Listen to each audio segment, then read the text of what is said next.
covering the Northern Bahamas. You're watching the Bahamas Tonight, Northern Edition.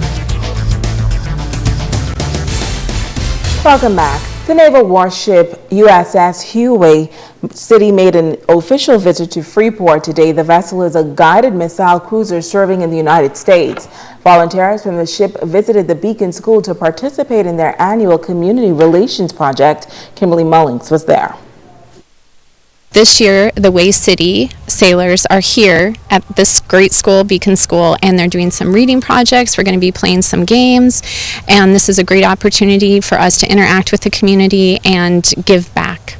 Crew members and volunteers of the USS Navy and employees of the U.S. Embassy out of Nassau spent the day with students at the Beacon School.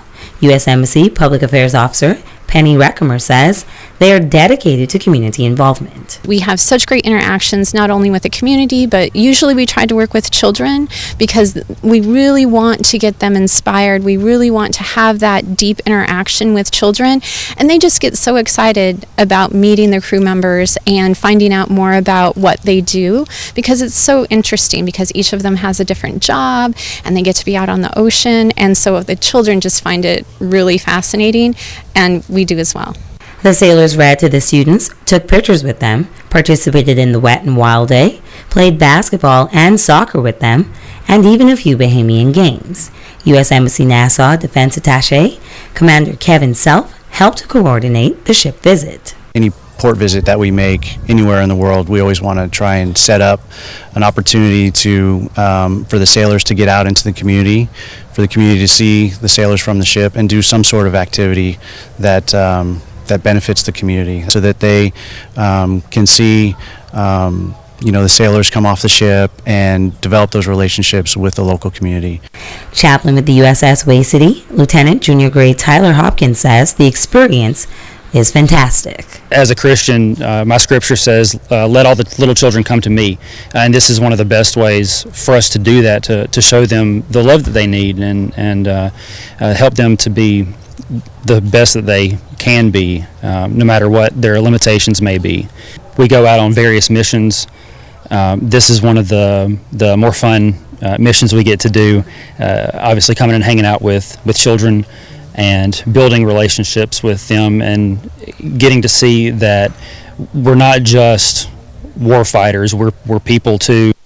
Principal T.T. Mackenzie Moss says this visit was certainly a treat, and she hopes local community members are urged to make more time to visit the students of the Beacon School.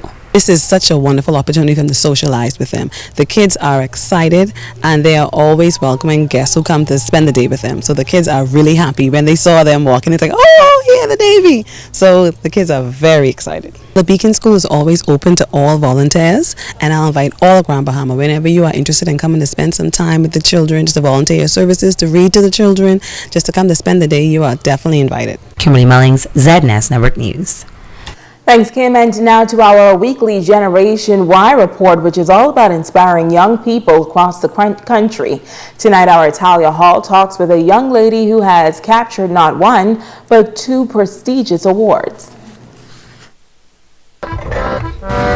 And your rising star is Kaliya Richards. Meet 17-year-old Kaliya Richards, a student at Forest Heights Academy in Abaco. Kaliya is the Junior Minister of Tourism for Abaco and has been doing her part to represent her island. She competed at the local and national level before receiving the prestigious title in the final round in New Providence. It gave me this platform that I could use to promote sustainable tourism, which is what we had to speak on, which is something that I'm incredibly passionate for, and conservation through education to younger students in Abaco and in Long Island and in Nassau and wherever I can. So it was awesome to be able to have a platform where I could promote that specifically. Tourism is the country's #1 industry, and she's pleased to be a part of the growth and development of that sector. Since receiving the top honor, she has had many great opportunities.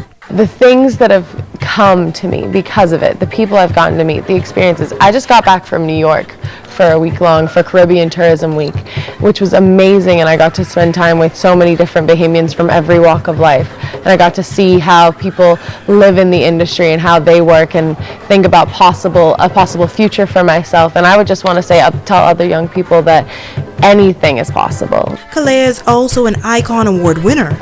So I won the Rising Star category, which highlights young people doing big things, and I was up against some really awesome kids that I really got to meet, and they're so inspirational. They're doing so much at such a young age, and it's awesome to see young people recognized for the work that we're doing. And now it is time to ask the doctor.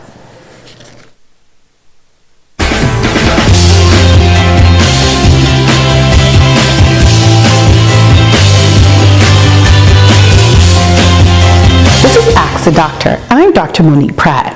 Shanika asked, I've had my period for longer than usual, over 3 months now, and I've been to the hospital twice for this problem, but they did not find anything wrong and just sent me home on medication, but it's not working. What do you think is going on? Thank you for asking a question that affects many more women than just you, Shanika. The average length of a menstrual cycle is 28 days, although 21 to 35-day cycles are quite common. A normal period or menstrual blood flow usually lasts for 5 to 7 days. Bleeding for a prolonged period or having excessively heavy blood flow is not typical. There are several reasons why you may be having abnormal bleeding over the past 3 months. Causes can vary, as it is possible that you may have problems with the structure of your uterus or abnormal levels of hormones. So I recommend that you see a specialist in women's health at any one of our community clinics for a full evaluation. If you have other questions regarding female health issues, please email askdrbahamas@gmail.com or drop them in my question box at the hospital or at any of our community clinics. I'm Dr. Monique Pratt, and this has been Ask the Doctor. Don't go away, a check on sports is up next.